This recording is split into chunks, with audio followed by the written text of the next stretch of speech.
Hello everyone, this is Sajid and I welcome you all to my channel Creative Tutorials with a very big heart. Dear children, today we are on textbook page number 91 and 92 where we will take care of Let's Learn part, okay, where we will learn about application of the formula for compound interest, okay, and then we will take care of three solved examples also from this set, okay. There is one more solved example given on page number 92 of a textbook, which I will take care in the next video along with practice set 14.2. Come on, let's begin. Okay, you can see that this is our sheet number 1, okay, where we will take care of the Let's Learn part and solved example number 1 given on page number 91 of our textbook. Okay, so it's clearly given to us that the formula for finding the amount by compound interest can be used to solve examples involving population growth and the depreciation or decrease in the value of a machinery or property. Okay, so already we had taken care of this formula, correct, in our practice set 14.1 where we had seen that we were removing the value of the amount, okay, where our principal was given to us, rate of interest was given to us, and the duration was given to us, right? Now, the beauty of this formula is you can use this formula, okay, to solve examples involving population growth. Okay अगर population growth का कुछ सवाल अगर रहेगा तो हम same formula use करके हम उसकी वैल्यू निकाल सकते हैं. अगर कोई मशीनरी के अंदर या प्रॉपर्टी के अंदर या और कोई भी चीज़ों का अगर डेप्रिसिएशन हुआ है, राइट ना, अगर कोई वैल्यू डाउन अगर हो गई फॉर एग्जांपल, तो भी हम उसकी वैल्यू हम जो है इस फॉर्मूले से निकाल सकते हैं. जैसे कि मान लो फॉर एग्जांपल आपने कार खरीद ली, ओके, कार खरीदे आपने, तो आज जो भी प्राइस में आपने कार खरीदी है, ओके, 2-3 साल बाद क्या होगा, उसका रेट डाउन हो जाएगा, राइट ना, मतलब डेप्रिसिएशन हो जाएगा उस रेट का. ओके, तो वो डेप्रिसिएशन की वैल्यू कितनी आती है, ओके, वो हम इससे मालूमात निकाल सकते हैं, हम इससे उसका फिगर निकाल सकते हैं. उसी तरह कोई प्रॉपर्टी अगर है, राइट, अगर प्रॉपर्टी अगर फ्लैट वगैरह अगर है या कोई लैंड का टुकड़ा अगर है जो आपने अगर खरीदा अगर होगा, तो उसके अंदर डेप्रिसिएशन हुआ है कि एप्रिसिएशन हुआ है, उसका भाव बढ़ा है कितना, वो भी हम इस फॉर्मूला से निकाल सकते हैं. Okay, so you can see the formula A is equal to P into 1 plus R upon 100 the whole raised to N is used in those situations where increase on the previous increase and reduction on the previous reduction has to be calculated, right ना. तो पहले का जो भी भाव था उसके अंदर कुछ भाव बढ़ा अगर है तो भी हमारे लिए वही फॉर्मूला काम आएगा, और अगर जो हमारा जो प्राइस था उसके अंदर कुछ अगर रिडक्शन अगर हुआ है तो भी यही फॉर्मूला हमको उस आंसर तक लेके जाएगा. ठीक है. And the third point coming across is in case of reduction the rate r is taken to be negative. ठीक है, अगर आपका रिडक्शन अगर हुआ है प्राइस के अंदर, राइट ना, जो भी आपकी प्रिंसिपल अमाउंट थी उसके अंदर आपका प्राइस अगर कम अगर हो गया है तो वहां पर हम आर की वैल्यू जो होगी, जो रेट है हमारा, उसको हम नेगेटिव लेके चलेंगे. ओके, चलो, now with these 3 points let us begin with our solved example number 1. The question is something like this. The population of a city increases at compounding rate of 8% per year. Find the population in the year 2012 if population in the year 2010 was 2,50,000. Okay, तो क्या बोल रहा है, the population of a city increases, right ना, एक city है जहां की पॉपुलेशन जो है बढ़ रही है, इंक्रीज हो रही है, at what rate, at compounding rate of this much percent, right. So 8% per year, हर साल जो है वो 8% से पॉपुलेशन उस सिटी की बढ़ रही है. आगे बोल रहा है find the population in the year 2012 if population in the year 2010 was 2,50,000. हमें ये पूछ रहा है कि 2012 में पॉपुलेशन कितना बढ़ा है. ओके, कौन सा रेफरेंस नंबर दिया है हमको, ये कि अगर 2 साल पहले मतलब 2010 में जो है अगर हमको ये पॉपुलेशन थी 2,50,000 बराबर, तो क्या क्या दिया है हमको. पहली बात तो हमको पॉपुलेशन इन 2010 दिया हुआ है 2,50,000, ये हमारा प्रिंसिपल वैल्यू बन जाती है. ओके, देन पॉपुलेशन इन 2012 यानी कि ए हमको फाइंड करना है हमको, बराबर ना. Then rate of increase of population per year कितना दिया हुआ है, 8% पर ईयर दिया हुआ है, और ड्यूरेशन कितना है, देखो 2012 और 2010 इसका डिफरेंस है 2 इयर्स, राइट, इसका डिफरेंस 2 आ जाएगा. 2012 minus 2010 will give you 2. So duration n is 2 years. Okay. Now the formula and calculation. Formula तो ये बहुत ही फेमस हो गया है हमारा, अभी सब बच्चे को पता ही है फॉर्मूला इसका, a is equal to p into 1 plus r upon 100 the whole raise to n, right. तो अभी क्या हो जाएगा हमारा a, तो अभी हमारा a जो है हम कैलकुलेट कर रहे हैं, p हमारा 2,50,000 दिया हुआ है, मल्टीप्लाइड बाय 1 प्लस r हमारा 8 है upon 100 the whole raise to n, n हमारा 2 है, right? Therefore, A is equal to 2,50,000 multiplied by 100 ones are 100. 100 plus 8 is 108 upon the denominator 100. The whole raised to 2 as it is. Okay? I hope that this step is clear to all of you. Perfect. Therefore, A is equal to 2,50,000 multiplied by, अब ये fraction हमारा square वाला है, तो ये fraction 2 बार आएगा, देखो 2 बार लिख दिया है हम लोगों ने यहाँ पे। अभी आप देखोगे these two zeros are getting cancelled with these two zeros, then these two zeros are getting cancelled with these two zeros. So what are we left with now? We are left with 25 from here multiplied by 108 from here multiplied by 108 from here. Okay, so when you multiply these three numbers, you come to this value, that is 2,91,600. Okay, so as per the given data, we had seen that what the conclusion is, in the year 2012, population of the city was 2,91,600. ठीक है ना, तो ये हमारा final year का population आ गया जो 2012 का है। ठीक है, अगर ये पूछता अगर है कि पॉपुलेशन कितने से बढ़ा, ये पूछ सकता है ना कि सेम क्वेश्चन आपको एग्जाम में आए और पूछ सकता है कि भाई ये 2 साल में पॉपुलेशन कितने से बढ़ा, तो आप क्या करोगे, जो वैल्यू आपको ए की आई है बराबर ए माइनस पी कर दोगे। ठीक है ना, तो ये जो आप माइनस कर दोगे तो आपको समझ में आएगा कि इन टर्म्स ऑफ नंबर्स और फिगर्स आपकी पॉपुलेशन जो है 2012 में मतलब 2 साल में कितनी बड़ी है।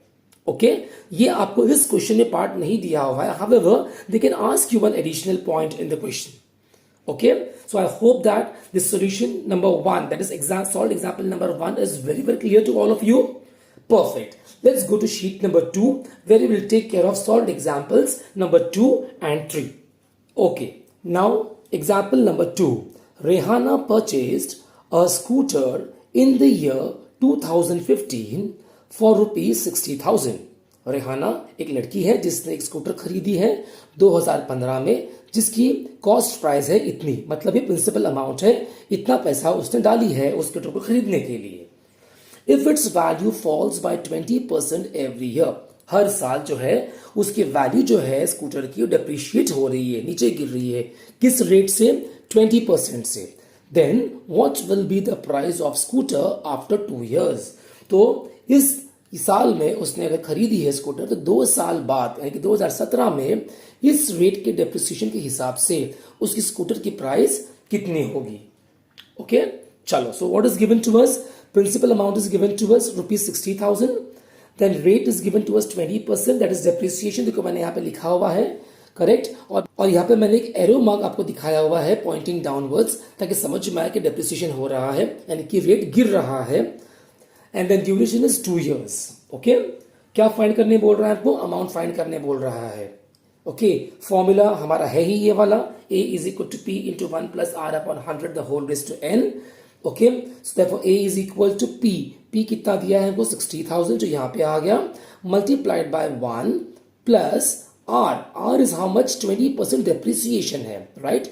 और हमने शीट 1 में ये पढ़ा था हम लोगों ने कि जब भी डिप्रिसिएशन होगा हम r की वैल्यू नेगेटिव लेंगे, राइट। सो देखो ये हो गया -20, okay, divided by 100 as it is, the whole raised to 2. Okay, now this 1 0 and this 1 0 gets cancelled out. Now 2 1s are 2 and 2 5s are 10. So I am left with -1 upon 5 over here. So therefore my A becomes what, 60,000 multiplied by 1. Now plus minus is minus into 1 upon 5, the whole square, right? Therefore A is equal to 60,000 multiplied by 5 ones are 5. 5 minus 1 is 4. 4 upon this denominator 5, the whole square. Therefore, a is equal to 60,000 multiplied by this fraction is squared. So 4 upon 5 दो बार आने वाला है हमारा. So देखो 4 upon 5 multiplied by 4 upon 5 आ गया. Okay. Now 5 ones are 5 and 5 ones are 5. Then 1 carry 1 short था यहाँ पे. So 5 twos are 10 and then this 000 यहाँ पे आ गया. Now this 5 ones are 5. Okay. Then 5 twos are 10, लेकिन यहाँ पे 12 है तो 2 शॉर्ट है, वो 2 यहाँ पे आ गया, ये 20 हो गया. 5 fours are 20 and then these zeros they came here. Okay, so here you are left with 2400 multiplied by 4 multiplied by 4. इसको मल्टीप्लाई करोगे आपको आंसर मिलेगा ₹38,400. ओके, तो हमारा कंक्लूजन क्या बनता है? Therefore the price of the scooter after 2 years will be ₹38,400. ठीक है. अब बच्चों सेम क्वेश्चन आपको एग्जाम में आ सकता है. They can change this one, correct. They can change this rate of interest if they want, correct ना.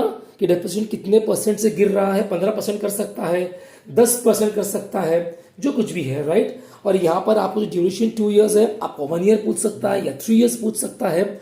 ऑलराइट, इसी तरह जैसे वो सब खेलेगा विद द क्वेश्चन. ओके, और ट्विस्ट करके नया क्वेश्चन बनाएगा. ओके, लेकिन याद रखना बच्चों, जो मेथड है सॉल्व करने का वो सेम है सबका. Alright, come on, let's come to solve example number 3. The question is, the amount of a certain principal is ₹6655 in 3 years, compounded annually at the rate of 10% per annum. Find the principal. Okay, क्या है? एक amount है, ठीक है. The amount of a certain principal is this much. Okay, यहाँ पे क्या दिया है हमको? यहाँ पर हमको अमाउंट दिया हुआ है, राइट ना. So amount A is given to us as ₹6,655. Okay, in 3 years. So duration हमको N दिया है 3 years. और आगे बोल रहा है this amount is compounded annually at the rate of this much. Okay, तो रेट दिया हुआ है. So rate is given to us as 10% per annum. Okay, they are asking us to find the principal. So given क्या है?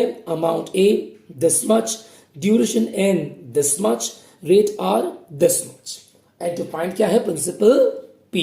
Formula तो हमारा famous है ये भी तो. ओके, तो कैलकुलेशन में हम डालते हैं सारी वैल्यूज यहां पर. तो A कितना है हमारा? 6655 इज इक्वल टू P, जो हम कैलकुलेट करना है हमको, multiplied by 1 as it is, plus R is 10 upon 100, the whole raised to N. N is 3 years, so यहाँ पे 3 आ जाएगा. Now this 10 and this 10 gets cancelled out. Okay, so therefore 6655 is equal to P into, अभी ये 1 plus 1 upon 10 है. So 10 ones are 10, 10 plus 1 is 11 upon 10. तो 11 upon 10 cube हो गया. Okay, therefore 6655 is equal to P into this 11 upon 10 cube, जो है मैं ऐसा लिख रहा हूं, 11 into 11 into 11 upon 10 into 10 into 10. ठीक है. Therefore P is equal to what? अभी P हमको यहां पर चाहिए, राइट ना. तो जो भी P रहे, तो P को एक तरफ रखो, बाकी सारे नंबर्स जो हमारे पास है इनको शिफ्ट कर दो. तो मैथ्स का रूल क्या बोलता है? जितने भी नंबर मल्टीप्लिकेशन में होंगे वो डिवीजन में आ जाएंगे, और जितने भी नंबर डिविजन में थे वो मल्टीप्लिकेशन में आ जाएंगे. चलो तो देखते हैं. तो देखो ये हमने ऐसे ही रखा हुआ है, तो ये ऊपर का ऊपर ही रहेगा 6655.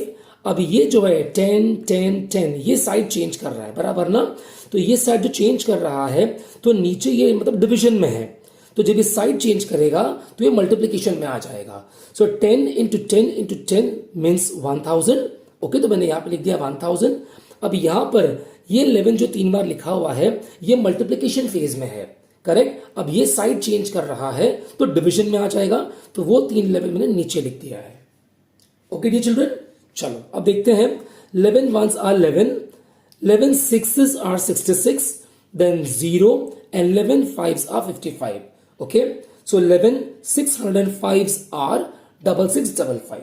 ये मिलेगा हमको.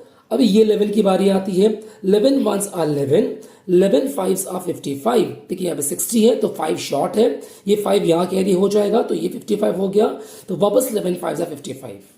ओके, सेकेंड बार जो हमारे पास 11 था, ओके, इसको भी हमने संभाल लिया.